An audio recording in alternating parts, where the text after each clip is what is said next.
Então, estamos iniciando a aula de hoje.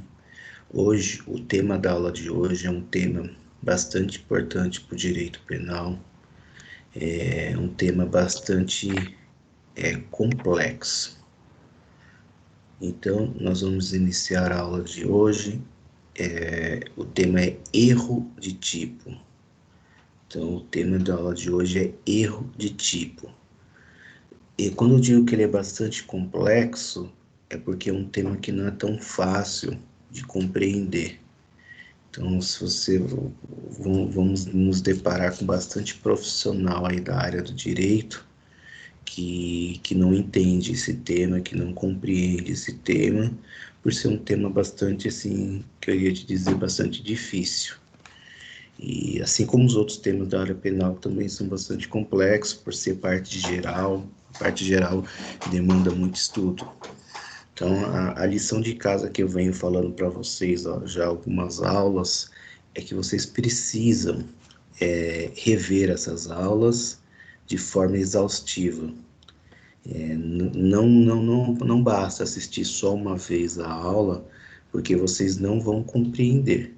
Então, vocês precisam, assim, como lição de casa, é necessário que vocês rever bastante vezes as aulas. E isso, gente, não é uma exclusividade do direito penal. Eu tenho visto a aula do professor Lucas, também é uma aula muito complexa, muito difícil, tem bastante pormenor ali naquela aula, bastante coisinhas que vocês precisam compreender, tá? Então, a aula do professor Lucas, a minha aula, a aula do professor Ronildo, aproveitem que essas aulas estão ficando gravadas e estudem. Leiam bastante essas aulas. De forma assim, coloca no fone de ouvido, baixa essas aulas e estudem. Porque se vocês ficarem somente com uma visão, uma aula só, e vocês não vão compreender. E vocês não compreendendo a parte geral do direito penal, quando vocês forem estudar a parte especial, alguns de vocês já estudaram comigo ali a parte especial que eu tô dando pro pessoal do noturno, vocês não vão, não vai ficar agradável a aula, vai ficar uma aula chata, porque vocês não vão estar entendendo nenhum daqueles conceitos. Eu vou criar um grupo de estudo no WhatsApp, de forma de que eu vou conseguir colocar todas as aulas numa sequência. Então, por exemplo, a aula do professor Lucas. A aula do professor Lucas, ela segue uma sequência com princípios, depois está entrando no CPC e vai adiante. Eu vou colocar de forma escalonada essas aulas nesse grupo de estudo, onde vocês só vão clicar e assistir. Não precisa entrar várias vezes em uma e outra, assim, vocês vão clicando e assistindo. É as aulas que ficaram gravadas. Eu vou ver se eu consigo, nesse final de semana, fazer isso e criar um grupo de estudo à parte. Tá? Vai se chamar Grupo de Estudo FATS. Para que vocês possam. Vocês estão no primeiro semestre e vocês vão rever algo que vocês estão vendo agora. Mas quem está no semestre mais adiante vai poder rever aquilo que passou. E eu tenho certeza, assim, uns 80% da turma que teve essa aula, pode ser um professor A, B, C, não vai conseguir relembrar tudo, tá? Nós, quando estamos preparando aula, eu digo nós, eu, a professora Marisa, que lecionamos a mesma disciplina, quando nós estamos preparando aula, depois de 11 anos de magistério, no meu caso, professora Marisa, acho que tem 5 anos de magistério do dela, a gente ainda se depara com alguns conceitos que a gente não se recordava. Então, imagine nós lecionamos há 11 anos e tem conceitos que a gente não se recordava. Imagine um aluno de primeiro semestre, segundo semestre. Então, gente, fica como lição, fica como premissa. Estou estudando curso de Direito, essas aulas estão gravadas? Maravilha. É um mal que vem para o bem. Se essas aulas estão todas gravadas, o que que eu vou fazer? Eu vou rever. Vou rever uma? Não, vou rever de forma exaustiva. Eu vou decorar essas aulas. A aula do professor Francisco, a aula do professor Lucas, a aula do professor Ronildo e a aula da professora Luciana. A professora Luciana, então, a aula dela é o esqueleto do curso de Direito. Então, o Direito Constitucional, que é a parte 1, depois vocês vão ver o Direito Constitucional, a parte 2, é todo aquele esqueleto, tá falando da Constituição, é algo assim tão importante e tão atual. Se vocês verem agora essa recente decisão do STF em barrar a nomeação do ministro, tem tudo a ver com o direito constitucional. Mexe ali com o princípio da moralidade, que está na Constituição, princípio da pessoalidade, tá certo? Ontem eu postei para vocês um artigo do jurista Lênin Strack, muito bom a leitura dele, assim, se vocês perceberem, eu não tenho partido nem A nem B. Então, o que eu posto para vocês, quer seja em rede social, quer ser nos grupos que eu sou administrador, é tão somente uma análise jurídica do assunto. Então, vocês não vão ver postando nada que não seja uma análise jurídica, tá certo? Então, vamos lá. Nessa seção 3.2, nós vamos falar de erro de tipo. Esse erro de tipo, ele é o quê? Ele é uma construção doutrinária, tá? É uma construção doutrinária. E essa construção doutrinária, ela foi acatada pelos nossos tribunais. Foi acatada pelos nossos tribunais. Então, se vocês olharem no artigo 20 do Código Penal, vocês não vão ver escrito ali a palavra erro de tipo. Não vai estar escrito ali erro de tipo. Eles vão falar sobre erro e elementos do tipo. Erro sobre elementos do tipo, tá? Então, no Código Penal, não vai estar escrito assim, erro de tipo. Então, uma construção doutrinária, certo? Essa redação original que nós tínhamos no Código Penal, antes da reforma que teve em 1984, já se falava do erro. Só que ali, antigamente, não tinha essa nomenclatura de erro de tipo. Antigamente, antes da reforma de 1984, a Lei 7.209, tinha-se a nomenclatura erro de fato. Não era nomenclatura erro de direito, era nomenclatura erro de fato. Pós-reforma, nós temos agora o erro de tipo, certo? O erro de tipo, para vocês entenderem assim, de forma bem sintética, o agente se equivoca sobre os elementos fáticos. Ele conhece o direito, ele conhece a lei, só que ele se equivoca sobre os elementos fáticos, tá certo? Então, eu vou citar um exemplo para vocês. Quando eu estava dando aula na sala de aulas, eu estou lá na sala de aula de vocês.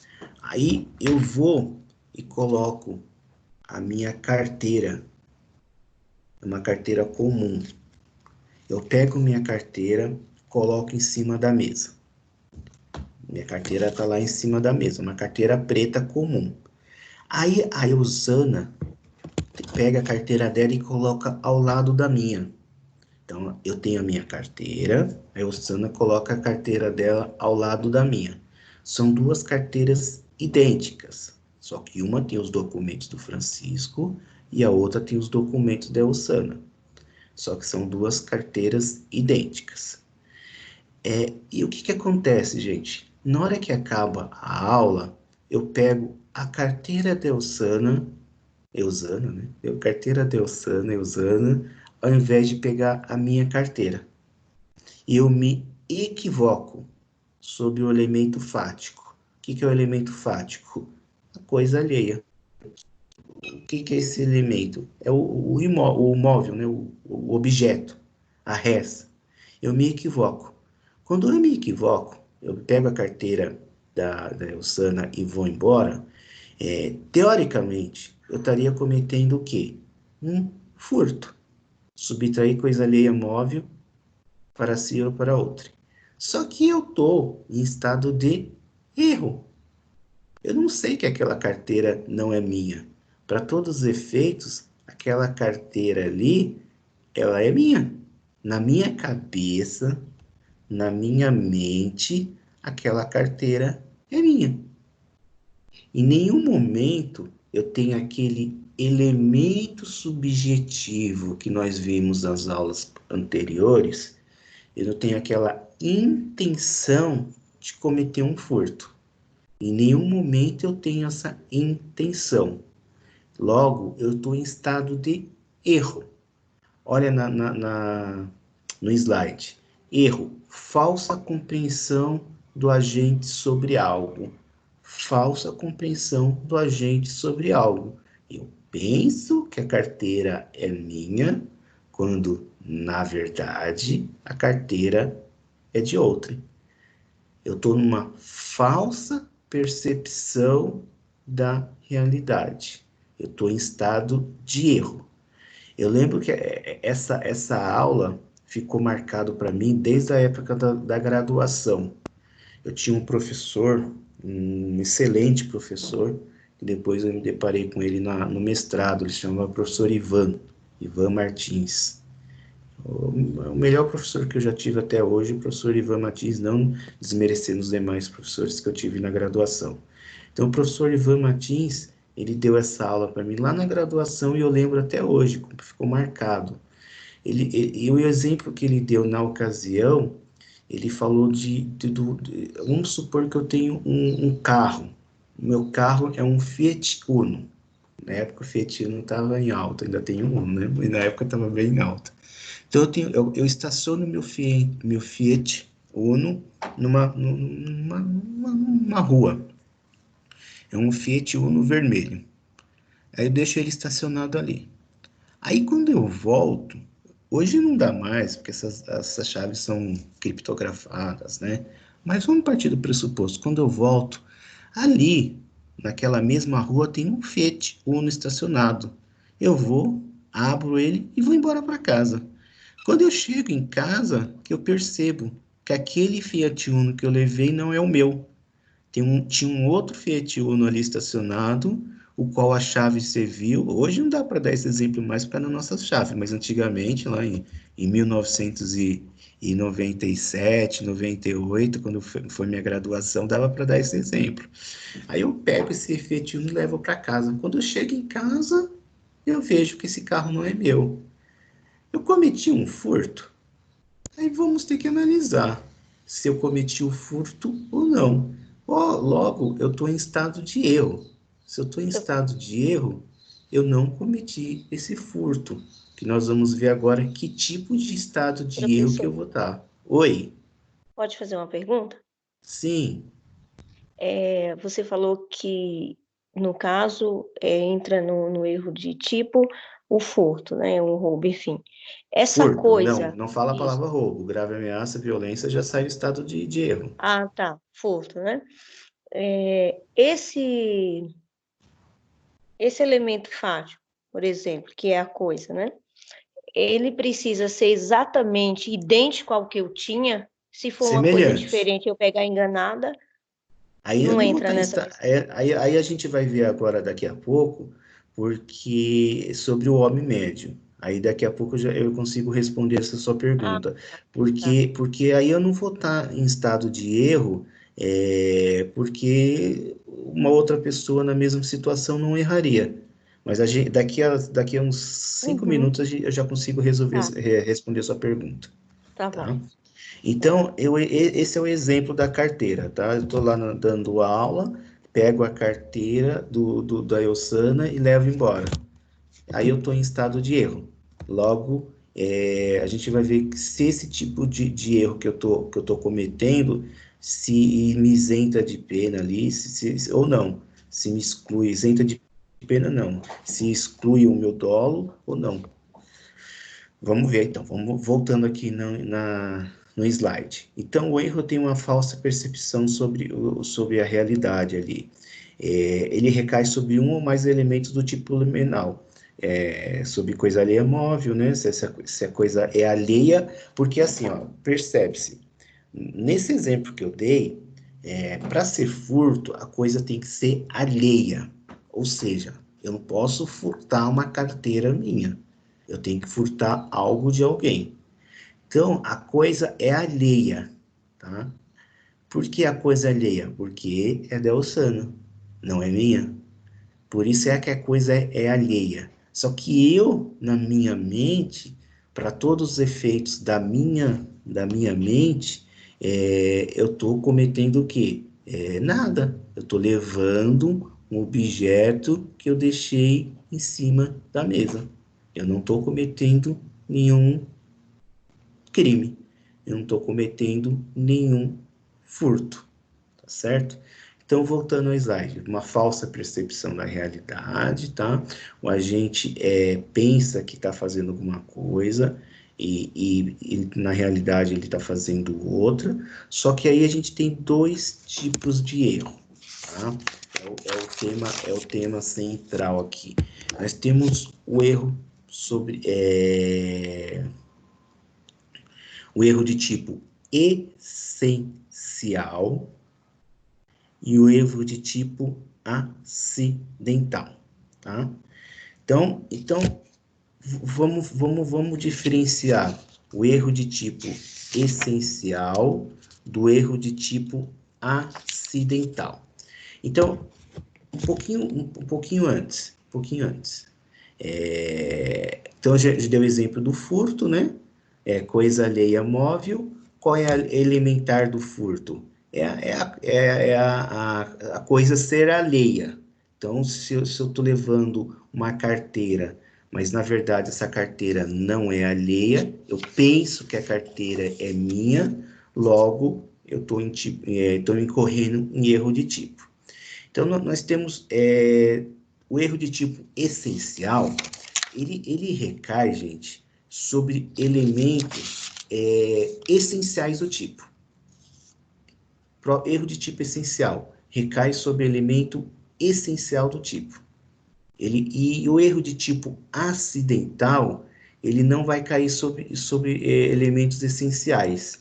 O erro de tipo acidental, que nem está aqui no slide de vocês, ele vai recair sobre elementar. Elementar. Então, guarda esses dois tipos de conceito.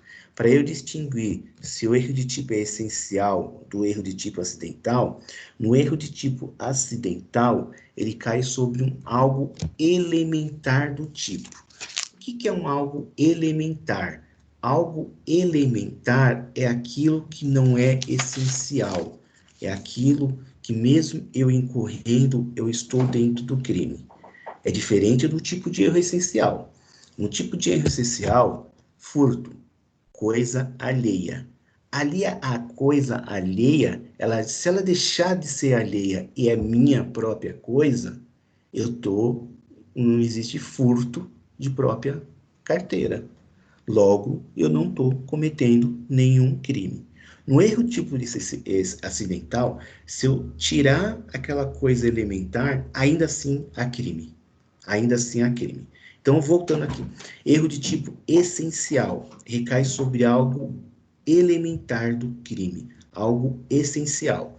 Então, eu estou dentro do tipo de erro essencial, eu vou estar em erro de tipo excusável. Olha aqui no slide. Erro de tipo excusável. É o erro de tipo invencível, inevitável. O que é o erro de tipo invencível, inevitável? É o erro de tipo que qualquer um incorreria. Olha o homem médio. Qualquer um incorreria. Então, nesse tipo de erro excusável, o Daniel também erraria. O Eduardo também erraria. A Elisandra também erraria. A Gisele também erraria. Todos nós incorreríamos no mesmo erro. Aí vai no exemplo, vai no que você acabou de me perguntar, Genivalda. Se eu pego uma carteira e a carteira é igualzinha à minha, esse tipo de erro é tipo de erro excusável. Excusável vem da palavra desculpável. Ou seja, eu incorreria no erro, o Eduardo incorreria no erro, a Elisandra incorreria no erro, a Genivaldo incorreria no erro. Todos nós erraríamos, porque nós estamos ali no critério de homem médio. Se nós estamos no critério de homem médio, quer dizer que não só eu erraria, todas as demais pessoas também errariam. Todos nós cometeríamos o mesmo erro. Esse é o critério do homem médio. Se todos nós, o agente errou, e no lugar dele o homem médio também erraria, o agente errou, o Francisco errou, mas no lugar dele, um homem médio erraria. Ou seja, uma outra pessoa imputável, não vamos falar de um inimputável, né? Uma outra pessoa imputável, uma outra pessoa nessas mesmas características também erraria. Se eu erraria e todas as outras pessoas também erraria, ela vai excluir o dolo e a culpa. Vai excluir o dolo e a culpa, tá certo? Se excluir o dolo e a culpa, eu estou inocentado, né? Vulgarmente falando, eu estou inocentado.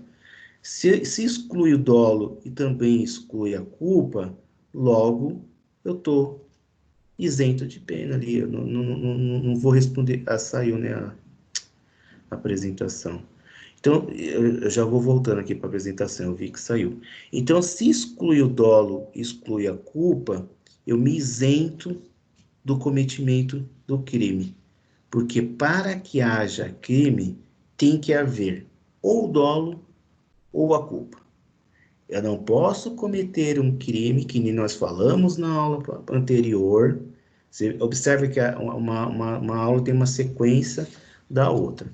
Eu não posso dizer que eu estou incorrendo em crime se não há dolo e não há culpa. Para que haja crime, tem que haver ou dolo ou culpa. Eu não posso cometer um crime sem que haja um desses elementos, dolo ou culpa. Então, nesse tipo de erro, que é o tipo de erro que todas as demais pessoas incorreriam, ela exclui o dolo e exclui a culpa. Se ela exclui o dolo e exclui a culpa, não há que se falar em crime. Pela teoria do crime, eu não cometo crime que não haja dolo ou culpa. Tem que haver a intenção do agente, que é dolo, em subtrair, em cometer o crime, e tem que haver, ou se não há intenção, ou há aquele descuido que nós falamos na aula anterior, imprudência, negligência, imperícia. Nesse caso, como as carteiras são idênticas, como aquele meu carro é idêntico, logo exclui o dolo e exclui a culpa. Se exclui o dolo e exclui a culpa, não há que se falar em crime. Se exclui o dolo e exclui a culpa, não há que se falar em crime. Certo? Só teremos o crime se tiver ou dolo ou culpa.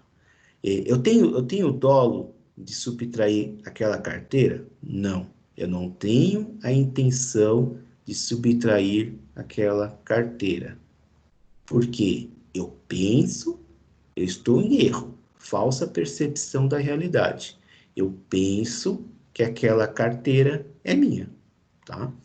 Eu penso, o outro pensa, o outro pensa. Todos na mesma situação incorreria no mesmo tipo de erro.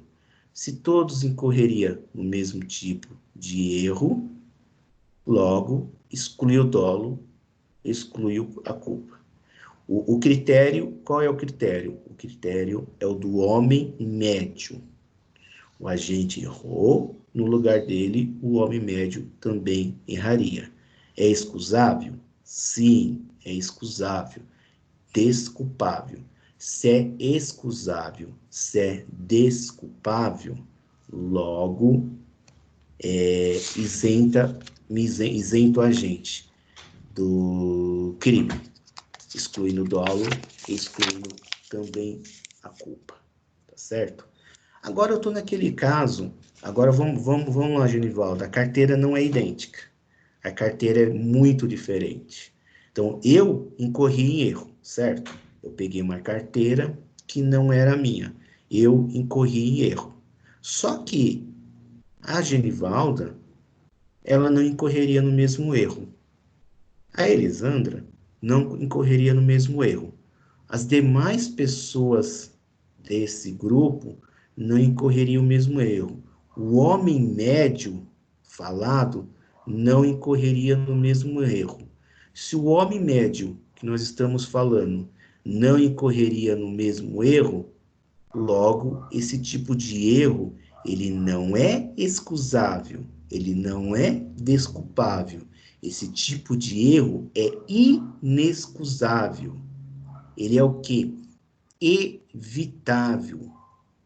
Porque se eu tivesse prestado mais atenção, eu não teria pego aquela carteira. Porque a minha carteira, ela é preta. Eu peguei uma carteira vermelha e levei. Então ela não é nem semelhante, ela é bem diferente. Então, eu tive a intenção? Não. Excluí o dolo. Só que eu posso ser punido a título de culpa, desde que haja a previsão legal do crime de culpa, o crime a título culposo. Desde que haja a previsão legal a título culposo, certo? Então, eu tenho o erro de tipo excusável, que também que exclui o dolo e a culpa, e eu tenho o tipo de erro de tipo inexcusável. O erro de tipo inexcusável, ele exclui o dolo, mas permite a punição a título de culpa, desde que haja previsão legal do crime culposo. Somente dessa forma, desde que haja a previsão legal a título culposo, certo? Tem outros dois tipos de erro, que não está aqui no slide, mas eu vou comentar com vocês, que é o erro de tipo espontâneo e o erro de tipo provocado. Então, o erro de tipo espontâneo, eu erro sozinho. Eu não sou colocado em erro. Por conta própria, eu erro. Então, no caso da carteira, eu tá lá em cima da mesa, eu vou, pego uma das carteiras e levo embora. Ninguém me ajudou, entre aspas, né, a cometer esse tipo de erro. Eu fui e peguei a carteira e fui embora. O erro de tipo provocado, aí é diferente. Nesse tipo de erro de tipo provocado, um terceiro agente me induz ao erro, me leva a esse erro. Então, o que seria esse terceiro agente? Vamos supor que eu estou lá, aí eu falo assim, ó, Genivalda, me dá minha carteira aí para eu poder ir embora. Aí a Genivalda pega a carteira da Elsana e me dá, pensando que essa carteira aí é minha. Então, ela pega a carteira da Elsana, dá na minha mão e eu vou embora.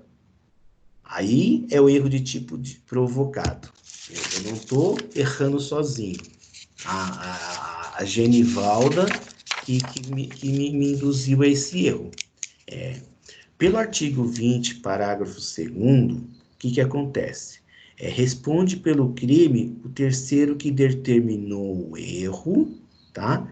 Desde que ele saiba que ele está cometendo erro também. Então, de forma proposital ali, a Elsana vai e a Genivalda vai me dar uma outra carteira, assim, eu vou sacanear o Francisco, eu vou pegar essa carteira aqui e vou dar para ele. Aí, a Genivalda, sabendo que essa carteira não é minha, aqui que acontece? A Genivalda responde por esse crime. Eu não, eu estou sendo usado pela Genivalda, mas a Genivalda responde pelo esse crime. Responde pelo crime o terceiro que determinou o erro. Responde pelo crime o terceiro que determinou o erro. Não há que se falar em concurso de pessoas, porque não existe aquele liame subjetivo. Não há que se falar em concurso de pessoa, porque não existe o liame subjetivo. Então, um exemplo, 2 celulares na mesma mesa, o sujeito entrega o outro para mim, sabendo que não era meu. Sabendo que não era meu. Tá? Então, porque se ele não sabe que é meu, aí vai cair no mesmo critério do homem médio. Se ele não sabe que é meu, vai cair no mesmo critério do homem médio, tá? Vai cair no mesmo critério do homem médio. Então, visto essa primeira parte da aula, fixar para vocês tipo de erro essencial, cai sobre algo importante do tipo penal, eu tenho esses dois tipos de erro. O excusável, que nós já estamos falando dentro do homem médio, e o inexcusável. Desculpável e o indesculpável, né? O inevitável. Tá? Se eu estou falando de um homem, de um tipo de erro inevitável, ele exclui o dolo e exclui a culpa. Inevitável, exclui o dolo e exclui a culpa. Tá? Se eu estou falando de um tipo de erro inevitável, exclui o dolo, exclui a culpa. Se ele é um tipo de erro evitável, exclui o dolo. Permite a punição a título culposo, desde que haja previsão legal.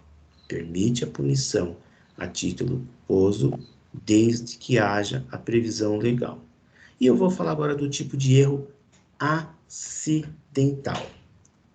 Tipo de erro acidental. No tipo de erro acidental, ele não vai recair mais sobre algo importante lá do tipo penal. Ele vai cair sobre circunstâncias do tipo penal. Ele vai cair sobre dados irrelevantes do tipo penal. Dados irrelevantes do crime. Tá? Ele não vai mais cair sobre dados importantes do crime. Ele vai cair sobre dados irrelevantes do crime. Certo? No exemplo básico, homicídio. O que é o homicídio? Homicídio é matar alguém. Homicídio é matar alguém.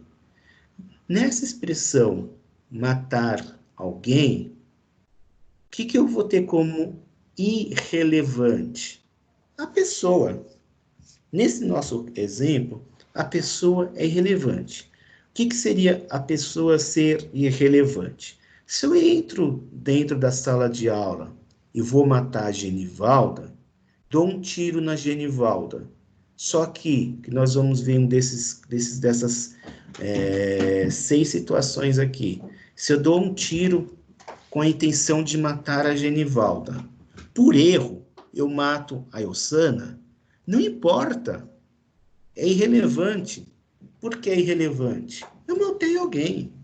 Eu continuo dentro do tipo penal matar alguém. Mas eu não matei a Genivalda, eu matei a Elsana. Não importa. Não importa que eu matei a Elsana. É irrelevante isso por direito. Para o direito é irrelevante, é circunstancial. Por quê? Porque a figura do homicídio, matar alguém, já está presente. A figura do homicídio, matar alguém, já está presente. Então é irrelevante que eu tenha matado a Gisele ao invés de ter matado a Karina. Isso é irrelevante para o direito. Irrelevante por quê? Da mesma forma, eu vou responder por homicídio. É irrelevante se eu matei A ou matei B. O que importa é que eu matei.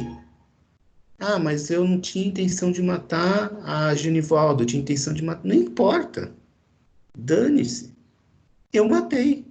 Se eu matei, se eu estou dentro da figura matar alguém, não está dizendo no tipo penal, matar Eusana, matar Genivalda, matar Gisele. É matar alguém. É irrelevante para o direito penal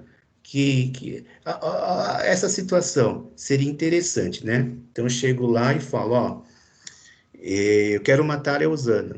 Eu entro com uma arma na aula, né? E vou e dou um tiro. Só que eu nunca vi a Eusana. Eu vou e mato a Karina. Não importa. Eu vou responder por homicídio da mesma forma. Só que a gente tem aqui, no erro do tipo acidental, olhando no slide, ele recai sobre circunstâncias ou dados irrelevantes do crime, tá certo?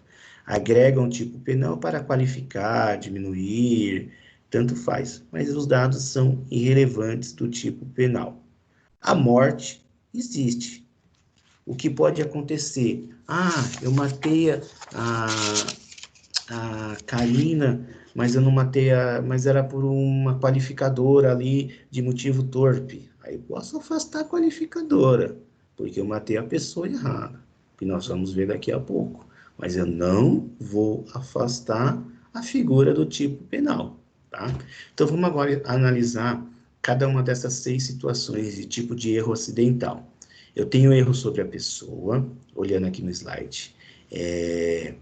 Erro sobre a coisa, erro sobre a qualificadora, ou erro sobre o nexo causal, são os aberrácios. Aberrácio cause, erro na execução, aberrácio ictus, resultado diverso do preentendido, aberrácio delicti.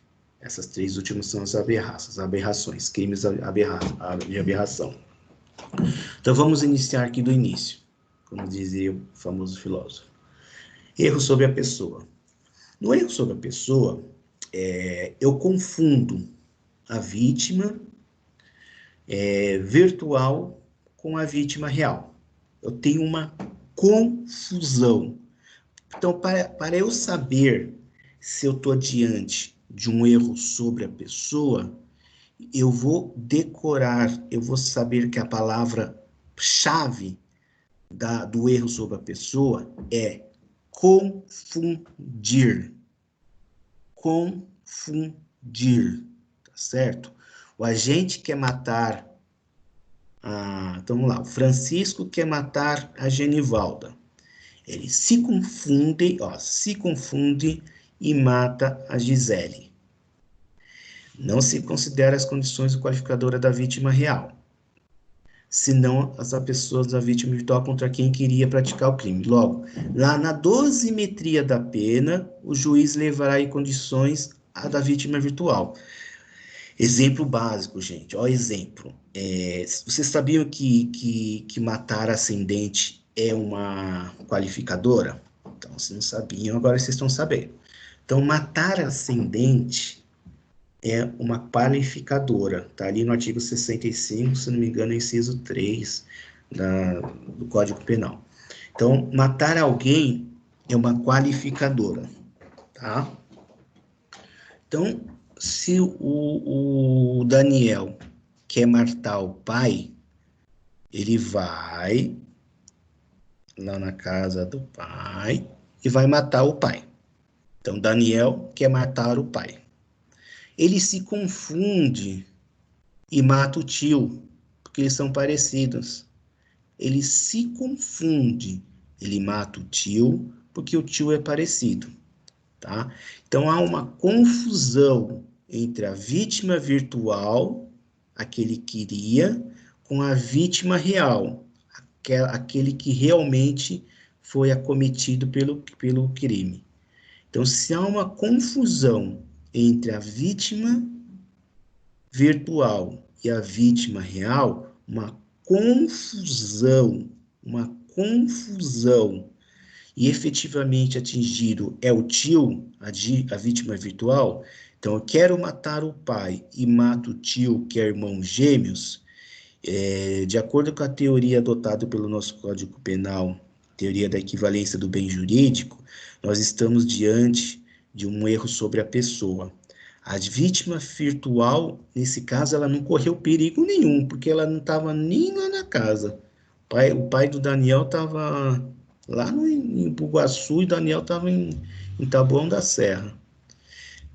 Mato alguém, mato a pessoa errada por confusão, logo eu respondo pelo crime matar alguém. E o juiz, lá na dosimetria da pena, quando o juiz for, que vocês viram, a Marisa tem um vídeo muito bom de dosimetria da pena, acho que são 3 ou 4 vídeos. Terminando a parte do Código Penal, parte geral, aconselho vocês a assistirem. O que é a dosimetria da pena? É o momento em que o juiz pega o processo, está sentenciando, está dando uma sentença, batendo ali vulgarmente o martelo, né, dando uma sentença, e ele tem que fixar a pena. Então, na hora que ele vai fixar a pena, o que ele vai fazer? Ele vai considerar aquela qualificadora da vítima virtual. Por quê? Porque o artigo 20, parágrafo 3º, manda. Na hora que ele for dar a sentença, ele vai considerar as condições da vítima virtual. Aquela qualificadora do tio, aquela qualificadora do pai, mas por ter matado o tio, vai incidir na hora da sentença, certo?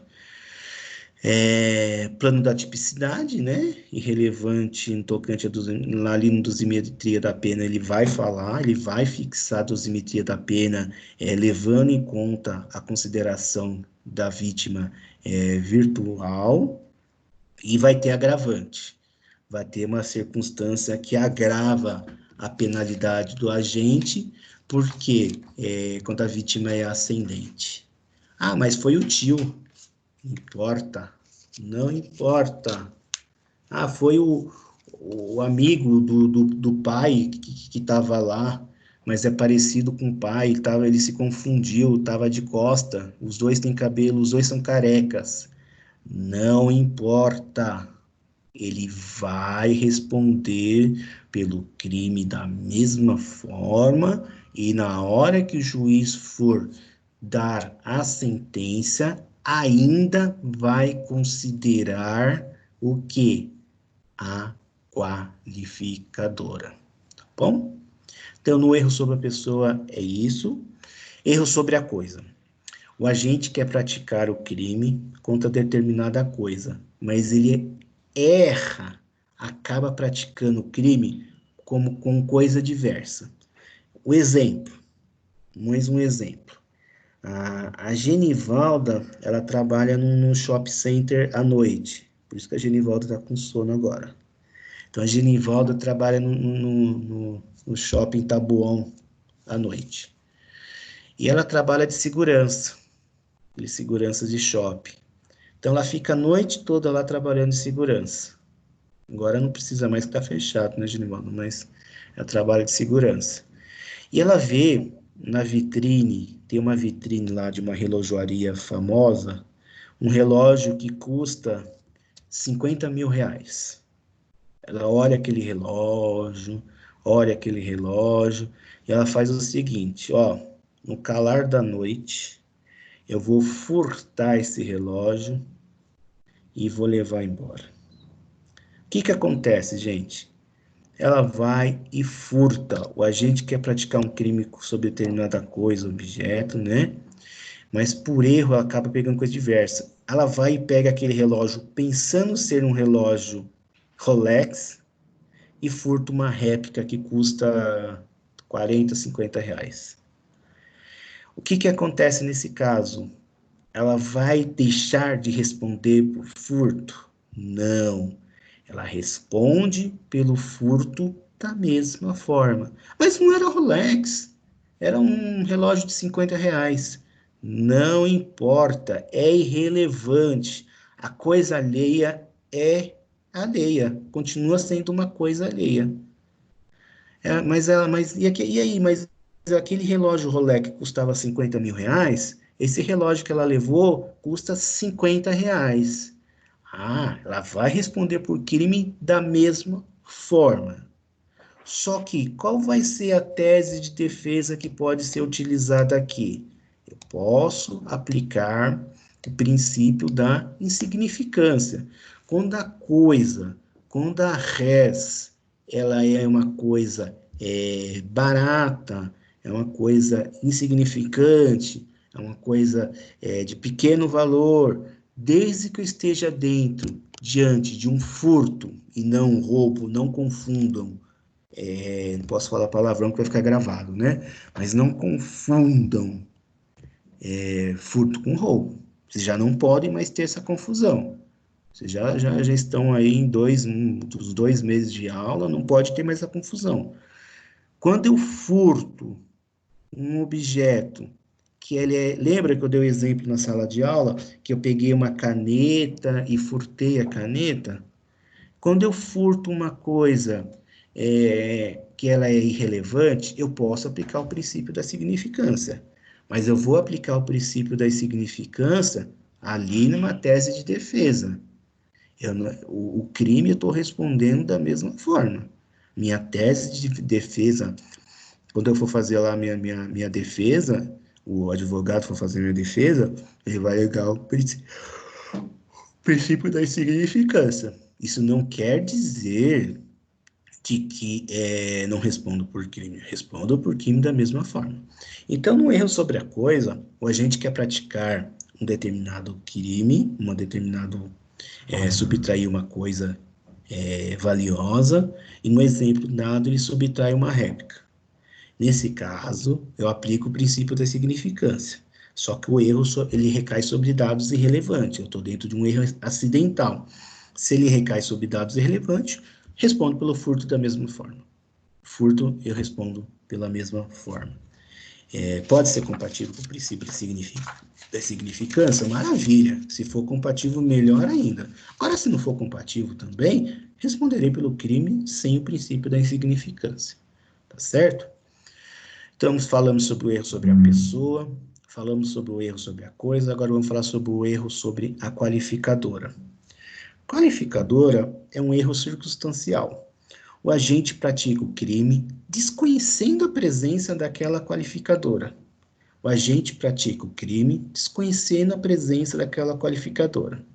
Então, no exemplo, eu costumo pegar aquele livro do Kleber Masson para preparar a aula.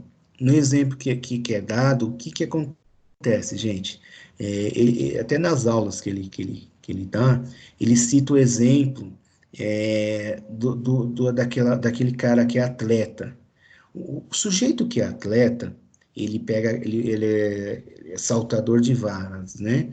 Então ele pega aquela vara e salta numa distância enorme. Então vamos supor que o muro, que ele é um obstáculo, o muro, ele tá um muro de 2 metros. Ele pega aquela vara, pum, salta o muro de 2 metros, entra na residência e furta a residência. Nesse caso, o agente, ele desconhece a qualificadora rompimento de obstáculo. Ele desconhece essa qualificadora. Para ele, é uma coisa natural, porque para ele pular 2 metros é como se ele estivesse pulando 30 centímetros. Então, se o agente não fez nenhum esforço, ele desconhece a qualificadora, o erro sobre a qualificadora, ela exclui a qualificadora, mas o crime de furto vai permanecer. O crime de furto vai permanecer na sua modalidade dita principal, o caput. Então, ele vai responder pelo crime de furto da mesma forma. Ele não vai sair impune. Ele vai responder pelo crime de furto da mesma forma. O que vai acontecer? Estará afastada a qualificadora de rompimento de obstáculo, porque o agente desconhecia completamente essa qualificadora. Para ele, pular um muro de 2 metros, não tem rompimento de obstáculo. Não existe aquele obstáculo para ele.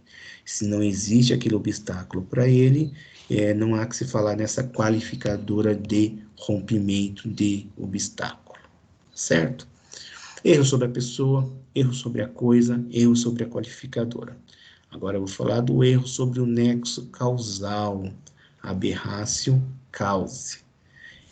Erro sobre o nexo causal, aberrácio cause. No erro sobre o nexo causal, gente, na aberrácio cause, a incidência sobre a causa produtora do crime incide sobre a causa produtora do crime.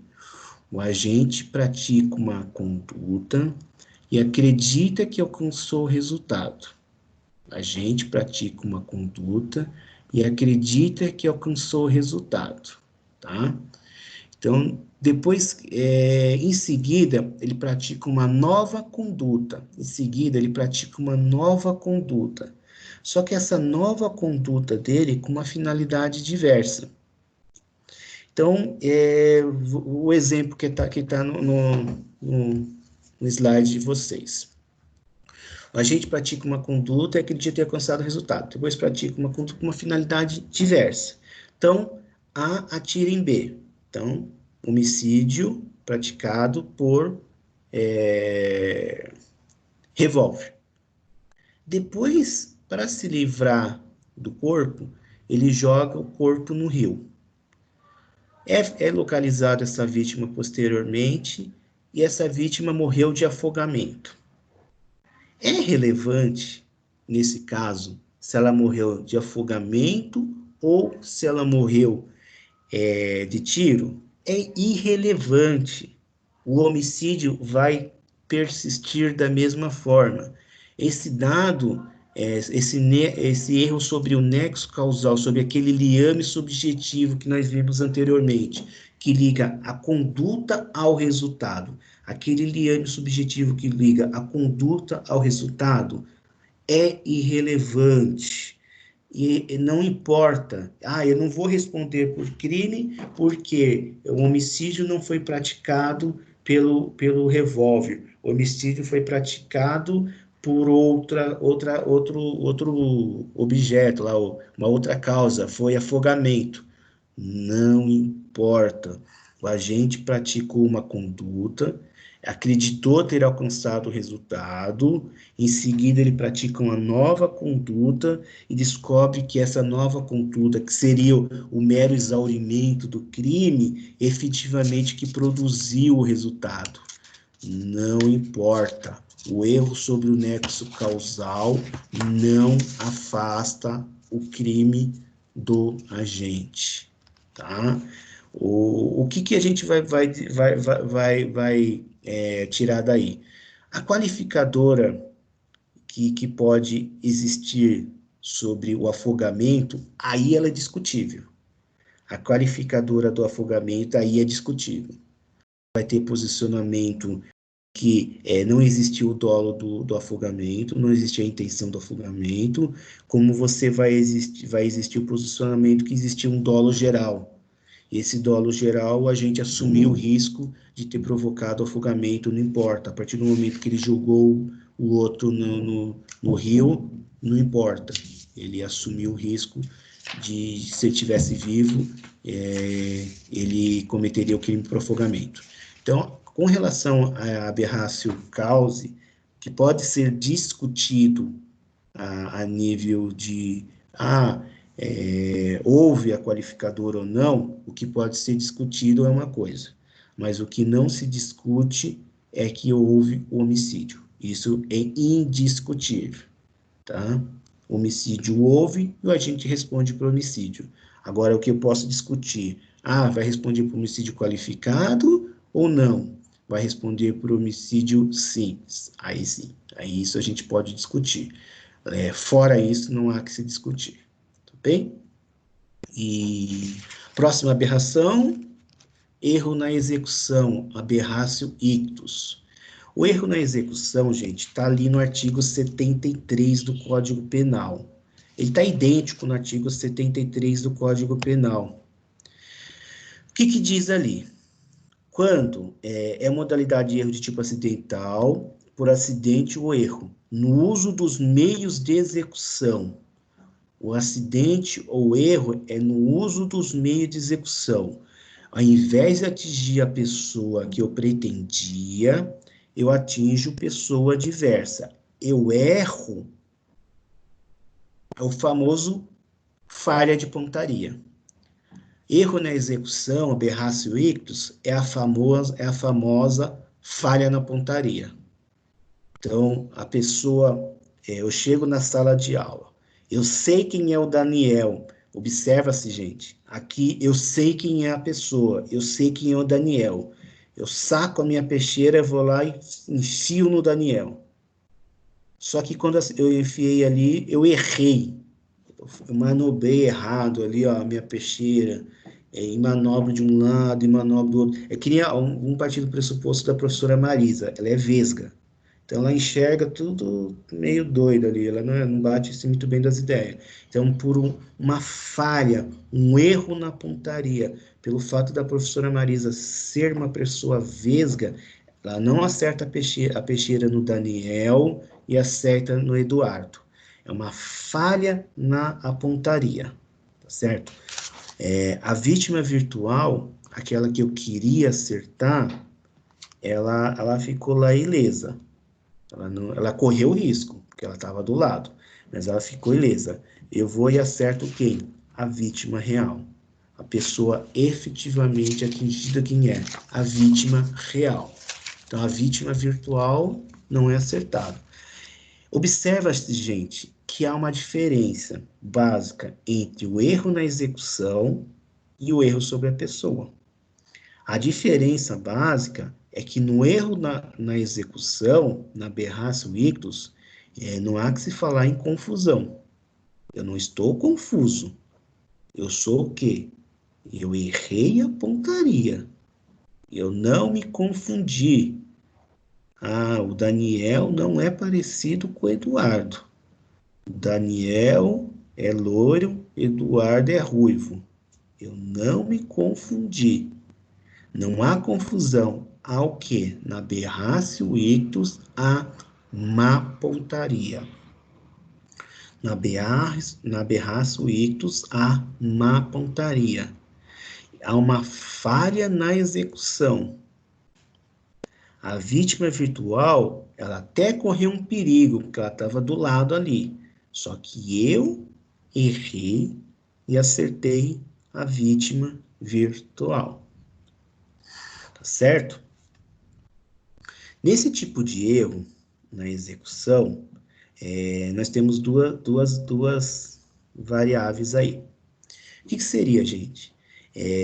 Com unidade simples, o resultado único. Ou seja, eu acerto somente a vítima virtual. Com unidade simples ou resultado único. Eu acerto somente a vítima virtual. Se eu acerto somente a vítima virtual, eu respondo pelo crime, com aquilo que eu falei para vocês anteriormente. Com aquela, na dosimetria da pena, ainda vai ser levado em conta. Então, se era o caso do pai e do tio lá, na dosimetria da pena, ainda vai ser levado em conta as condições pessoais da vítima virtual, tá? Se houver alguma agravante, alguma agravante genérica de ascendente, eu queria matar o pai, má pontaria, matei o cunhado. Por má pontaria, matei o cunhado, eu vou responder pelo crime como se tivesse matado o pai. O que é isso? Como se tivesse matado o pai? As qualificadoras de ascendente vão incidir normalmente. As qualificadoras ascendente vai incidir normalmente. Então, isso daí, a gente está diante do erro na execução com unidade simples, com resultado único. Mas e no caso de resultado complexo, ou unidade complexa ou resultado duplo? Com unidade complexa, o resultado duplo, eu acerto as duas pessoas. Então, o agente acerta tanto o pai como o cunhado. Se ela acerta as duas pessoas, tanto o pai como o cunhado, eu respondo pelo crime em concurso formal. Artigo 70 do Código Penal. Se vocês pegarem o artigo 70 do Código Penal, vai dizer que o sujeito responde pelo crime com um acréscimo. Esse acréscimo vai se dar naquele percentual que está no artigo 70 do Código Penal. Por quê? Porque ele acertou duas pessoas, tá certo?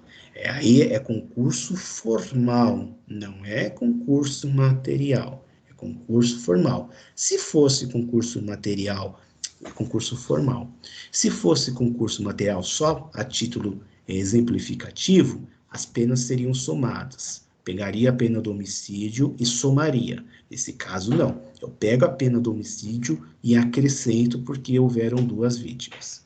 Eu pego a pena do homicídio, acrescento porque houveram duas vítimas. Então, nesse tipo de erro, eu acerto a pessoa desejada e também acerto a pessoa adversa. Eu mato o pai e também mato o cunhado. Então, eu vou responder, nesse tipo de crime, eu respondo dolo com relação ao pai, né? E o segundo tipo de crime ali é culposo, né? Porque eu não tinha intenção de matar o cunhado.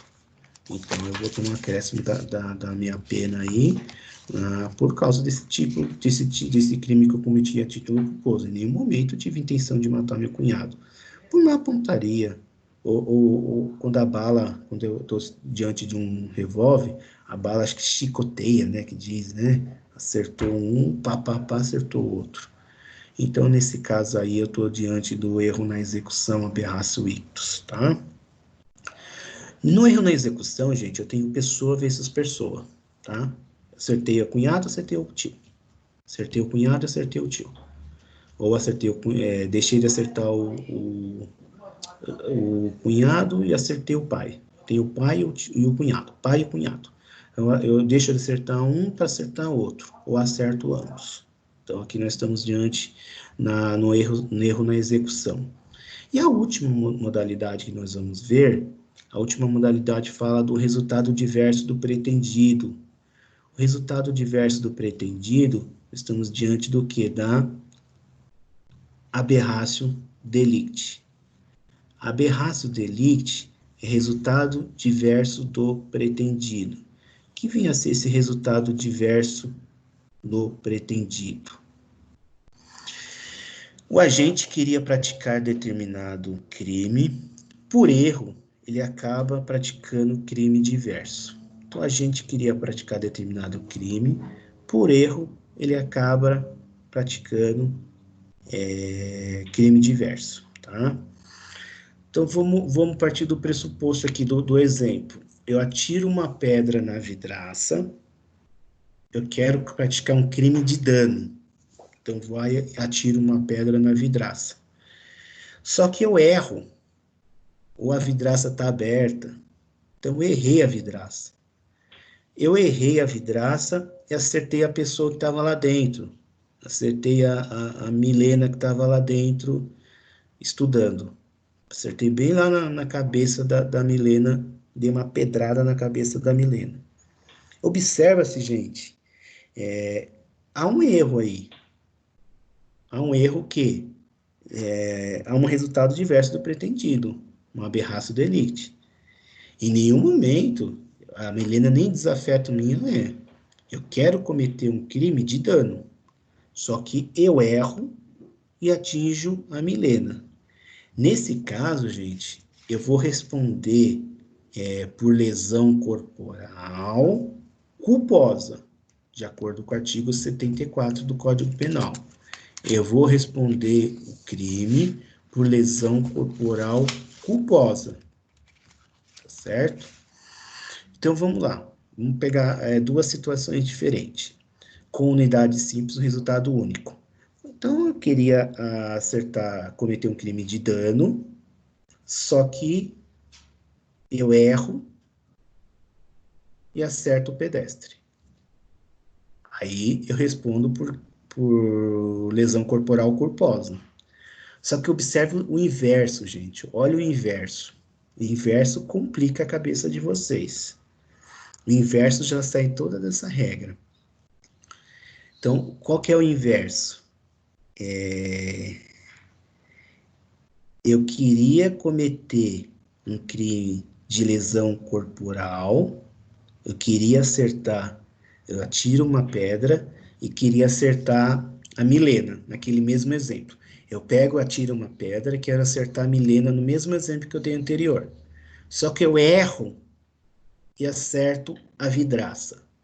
Aí, nesse caso, não há que se falar em crime de dano culposo, porque não existe a previsão legal de crime de dano culposo.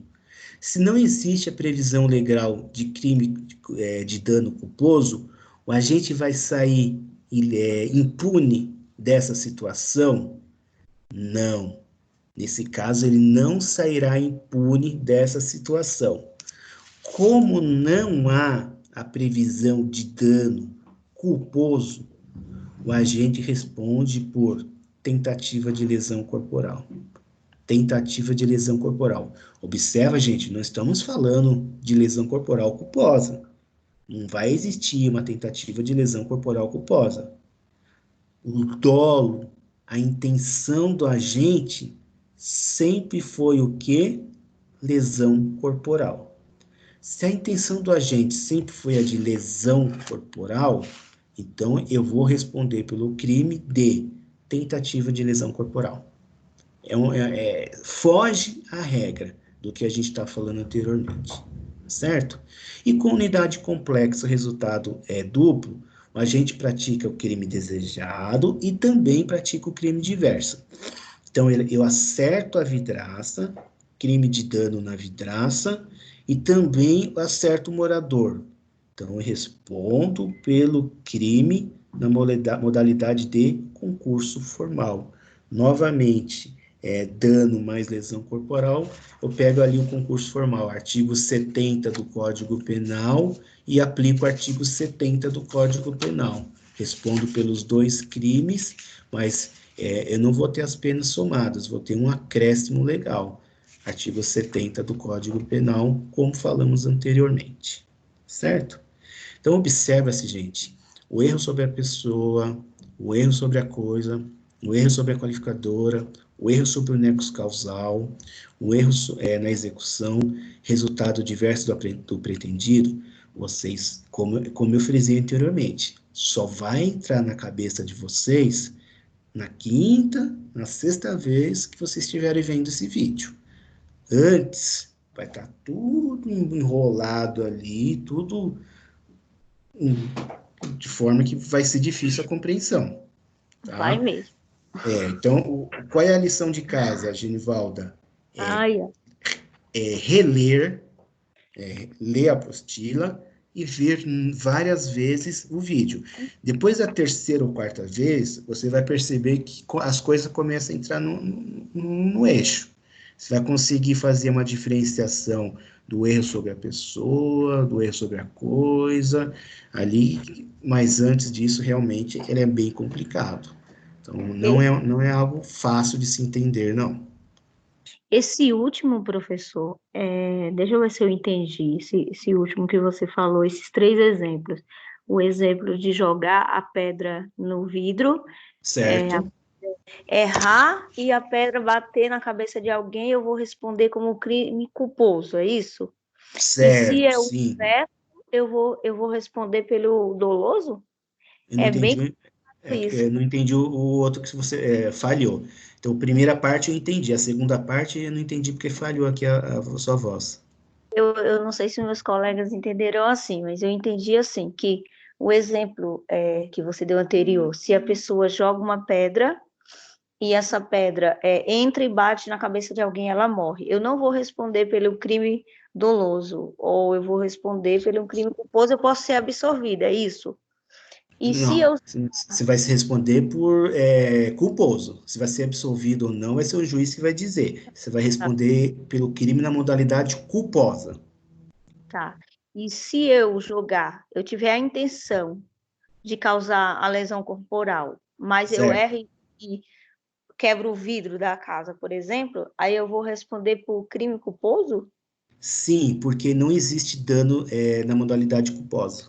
Você vai responder por tentativa, vai responder por lesão corporal culposa. Hum, Só porque não existe a previsão legal. entendi. Entendeu? Agora vamos aquele outro exemplo. Eu quero acertar. Não, foi os dois exemplos que você deu. Isso. Como não existe a modalidade culposa, não existe dano culposo. Se não existe dano culposo, a pessoa não pode também sair impune. Então ela responde por tentativa de lesão corporal. Entendi. Tá? Mas isso daí, gente, é como lição de casa. Reler, reler, ler, reler. Só assim que vocês vão conseguir compreender um instituto tão difícil como o erro, como esse, tá? Vamos partir para alguma coisa mais simples aqui. Crime putativo por erro de tipo e erro de tipo. O que é um crime putativo por erro de tipo? Então, eu vou diferenciar o erro de tipo por crime putativo de erro de tipo. Gente, putativo, essa palavra putativo, ela significa imaginário, erroneamente suposto. Só existe na cabeça do agente. Só existe na cabeça do agente. Crime putativo por erro de tipo. A gente acredita que está praticando um crime, mas na verdade ele não está praticando um crime. Ao exemplo que eu vou dar para você, Genivalda, eu pego 500, pego uma indenização que eu ganhei lá. Fui mandado embora, peguei uma indenização, tô com R$ 10.000 na minha mão. Vou lá na biqueira, você sabe que é biqueira, Uhum. e compro R$ 10.000 de cocaína, que eu vou ser agora o homem do tráfico. Vou lá e compro R$ 10.000 de cocaína. Encho meu porta-malas do carro de R$ 10.000 de cocaína. É putativo, é imaginário. Encho meu porta-malas com R$ 10.000 de cocaína. Dá 2 dias, sou parado pela Blitz. Puta, me ferrei. Na minha cabeça, eu vou responder por crime de tráfico. A polícia pega, abre meu porta-malas e fala: o que que você tem aí? E aí, ô senhor, eu tenho drogas. Eu sou o rei da bocada, isso não é uma droga. Sou apreendido, sou levado para a delegacia. Quando é feito o exame para saber se aquilo era droga, tudo aquilo que estava no meu porta-mala, o que que era? Farinha. Farinha de trigo, trigo, né? Farinha de trigo. Ou seja, gente, eu fui enganado pelo agente. Esse erro, essa enganação me fez acreditar que aquilo era droga. Então, é putativo, só existe na minha cabeça. Todo mundo sabia, todo mundo lá da bocada sabia que aquilo ali era, eu estava sendo enganado, que aquilo ali não era droga. Então, se todo mundo sabia que aquilo não era droga, esse crime só existe na minha cabeça. Eu penso que eu estou cometendo um crime, quando na verdade eu não estou cometendo crime nenhum. Um outro exemplo, eu suponho que a Genivalda seja diabética e vou lá e dou um copo de água de açúcar para ela beber. A Genivalda bebe, aí eu falo: ah, matei a Genivalda, vou matar a Genivalda. Eu estou cometendo algum crime? Nesse caso, a Genivalda não é diabética. É imaginário. Na minha cabeça, eu penso que a Genivalda é diabética. Ou seja, esse crime é putativo, esse crime não existe. Eu não vou responder por crime nenhum. Eu não vou responder por crime nenhum porque o dado essencial do crime, matar alguém, eu não vou conseguir matar alguém com açúcar. Só se a pessoa fosse diabética. Fora esse caso, eu não consigo matar alguém com açúcar. É, mais um exemplo. Eu vou e compro um veneno. Veneno. Vou lá, ministro numa água e dou para o meu desafeto. ele vai e bebe essa água e começa a dar risada. Ah, vai morrer, vai morrer, vai morrer. Só que ao invés de me venderem veneno, me venderam o quê? Açúcar. Eu consigo matar alguém envenenando com açúcar se a pessoa não é diabética? Não. Esse crime existiu? Não. Esse crime é putativo por erro de tipo. Só existe o quê? Na mente do agente. Eu estou incorrendo em erro e só existe na mente do agente. Então, quando eu estou falando de crime putativo, o crime putativo é o crime imaginário, erroneamente suposto. Não existe existência real, só existe na mente do agente. Só existe na mente do agente. Falta um ou mais elementos do tipo penal. Não vai existir esse crime. Então, o exemplo que eu dei para vocês, tráfico de drogas, ao invés de ser droga, é o quê? Farinha de trigo. Então, eu vou fazer tráfico de farinha de trigo. Farinha de trigo é uma substância entorpecente? Não. Farinha de trigo não é uma substância entorpecente. Então, não há que se falar em tráfico de farinha de trigo. Bem? O penúltimo elemento do dia de hoje, nós vamos falar Professor, sobre erro de proibição. Pode falar. nesse delito putativo aí, ele não há punição nesse caso, né? Não, Mas não ele não existe. houve uma intenção, de repente? Intenção, nós não punimos, isso vai ser o tema da aula que vem. A intenção de matar alguém, ó, não é punido. Eu chego na aula, eu tenho a intenção de te matar, Genivaldo. Se eu não fizer nenhum ato preparatório punível, eu não vou responder por crime nenhum. Então, se eu estou na intenção de matar a Genivalda. Se eu não pegar uma arma, disparar e começar o iter criminis, que a gente chama, que vai ser o próximo tema, se iniciar este crime o crime não se consumar por circunstâncias alheias à minha vontade, eu não respondo por crime nenhum. Não há que se punir a intenção, se eu não saio da esfera de intenção. Eu não tenho como matar alguém dando açúcar para a pessoa. Agora é diferente, Genivaldo. Se eu pego o veneno, dou para ela beber, aí ela vai colocar na boca, vem uma pessoa e dá um tapa no veneno e cai no chão. Aí o crime começou a se consumar. O ato preparatório, ele começou a se consumar, porque aquele ato de pegar o veneno, colocar na boca, o crime só não se consumou por circunstâncias alheias à sua vontade. É diferente de eu estar com açúcar na mão. Entendeu? Aí você responde Sim, por professor. tentativa de homicídio, Se for nesse veneno, sim. caso, Se se for for veneno. veneno. É. Só agora, se não for veneno, se for um açúcar ali, esquece. Eu não vou responder por tentativa de nada. Tá bom? A gente Ok, vai ter professor. intervalo? Não, vamos direto. Daqui a pouco, falta só mais o último item aqui, já é 9h50, né? Vamos direto. Se quiser levantar e beber um copo d'água, pode beber, mas vamos direto. Pessoal, erro de proibição.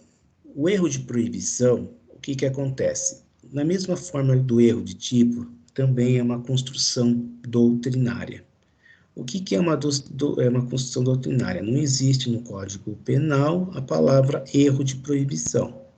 O que vai existir no Código Penal é o artigo 21 caput, trazendo ali alguma coisa falando do tipo de erro. Esse tipo de erro, ele incide sobre a ilicitude do fato. Nesse caso, gente, se ele incide sobre a ilicitude do fato, a ilicitude do fato vocês não viram ainda. Vocês vão ver daqui 2 aulas. Então, o que que eu vou combinar com vocês? O erro de proibição, vamos esperar aqui 2 aulas para falar, para não confundir a cabeça de vocês. Então, se o erro ele incide sobre a ilicitude do fato, nós não vimos ainda fato ilícito. Se nós não vimos ainda fato ilícito, congela, segura, guarda essa informação. Quando nós falarmos de ilicitude do fato, terminando o tópico de ilicitude do fato, eu falo sobre erro de proibição. Combinados? Combinado. Ok, professor. Para não confundir a cabeça de vocês, porque vocês não viram ainda falar ilicitude, quais são as excludentes da ilicitude, antijuridicidade. Então, nós não falamos isso ainda. Se nós não falamos isso ainda, vamos congelar, vamos guardar para mais adiante a gente poder falar sobre esse assunto, tá bom? É um assunto também parecido com o erro de tipo. Ele não é tão complexo como o erro de tipo, mas ele é parecido ali com o erro de tipo. Ele vai ter os casos de excusável, inexcusável, os casos de desculpável e indesculpável, da mesma forma que nós temos no erro de tipo. Só que ele não é tão complexo como o erro de tipo. Tá bem? Pessoal, então assim, já que nós não temos como falar sobre erro de tipo, o próximo assunto aqui da apostila de vocês, deixa eu pegar aqui a apostila de vocês, erro de tipo não, erro de, não é erro de tipo não, erro de proibição. Então, com isso, a gente viu a seção 3.2 hoje. Então, hoje nós falamos aqui da seção 3.2, na página 158. Vocês têm um exercício para fazer na página 169. Então, vocês têm 2 exercícios pendentes aí. O exercício da seção 3.1 e o exercício da seção 3.2. São 2 exercícios pendentes que estão para vocês fazerem, tá? Faz, para depois a gente fazer a correção, que nem nós fizemos da vez passada. Nós fizemos a correção de forma oral. Então, com isso, nós vamos agora iniciar a página 172. É aquilo lá que eu estava falando, são as fases do crime. É o iter criminis e a tentativa. Aqui a gente vai saber, ô Genivalda, até quando eu vou com o crime para dizer que esse crime foi praticado na sua modalidade tentada ou se foi praticado na sua modalidade consumada, tá? Se foi feito na modalidade tentada ou se foi feito na modalidade consumada. Para isso, a gente tem que estar com o artigo 14, inciso 2, decorado. Lê para mim, Genivaldo, o artigo 14, inciso 2. Professor? Só um minuto, professor. Tudo bem. Artigo 14. Isso. Aí você lê para a gente o artigo 14 do caput e depois lê só o inciso 2.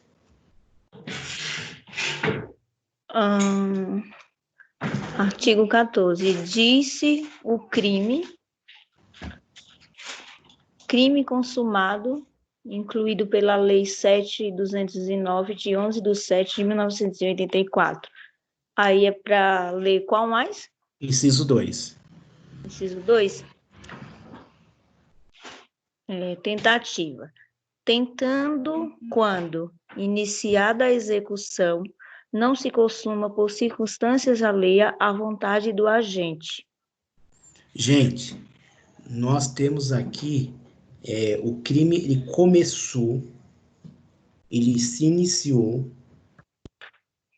ele sai da fase que eu falei para você, Genivaldo, ele sai daquela fase do pensamento e ele começa a se consumar. Então, aqui o exemplo, se eu chego na sala de aula, sento na cadeira, eu estou com a intenção de matar a Genivalda. Até aí, eu não respondo por crime nenhum. O simples ato de eu pensar em matar alguém não me dá o direito de responder por esse crime. Eu só estou pensando em matar alguém, tá? Eu tenho que começar a fazer algo, sair da fase do pensamento. Essa fase de pensamento é a cogitação, tá na página 174. É a fase interna. Eu estou dentro da minha cabeça, estou pensando em matar alguém. Estou cogitando em matar alguém. Então, eu estou na fase interna do pensamento, tá? Então, essa fase interna do pensamento, que é a cogitação, ela não é punível. É a regra. A regra, ela não é punida, tá? Olha a página 174, que diz aqui o parágrafo 1, 2, 3, acho que é o terceiro. Embora seja a primeira fase do crime, ela não é punida. Ela está dentro do foro íntimo, ela está dentro da cabeça do agente, está dentro da mente do agente, tá bem? Então, ela não é punida. Aí eu começo a fazer os atos preparatórios.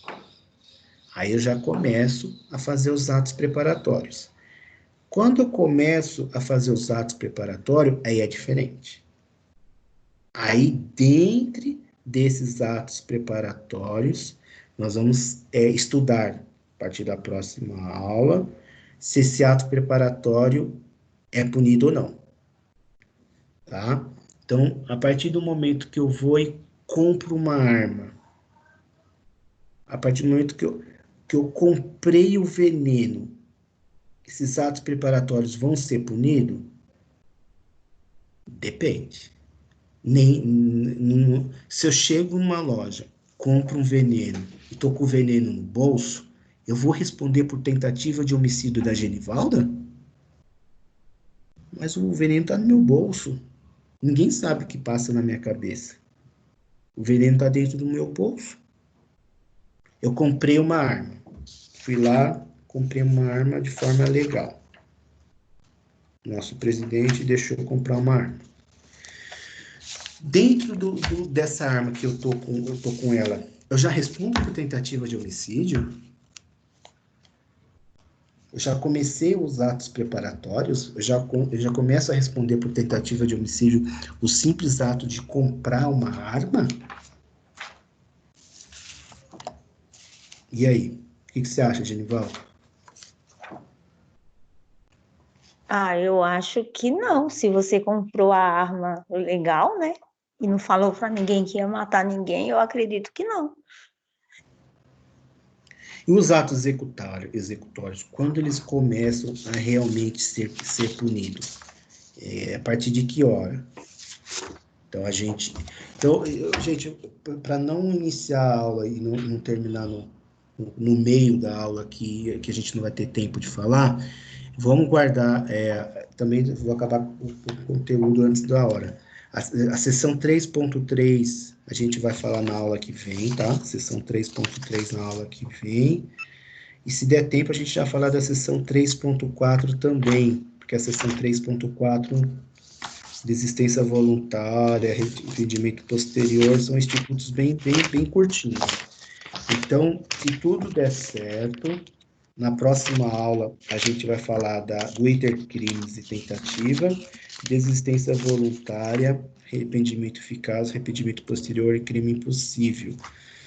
Aquele caso que eu falei para você, Eugenivalda, o sujeito que ministra açúcar pensando ser veneno, estou diante de um crime impossível, né? O crime não vai se consumar nunca. Nunca vai poder se consumar esse crime. Eu estou diante de um crime impossível. Então, de lição de casa, gente, vocês precisam fazer a sessão 3.1, vocês precisam fazer a sessão 3.2, são os exercícios.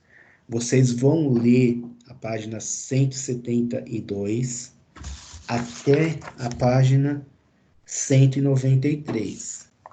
172 até a 193.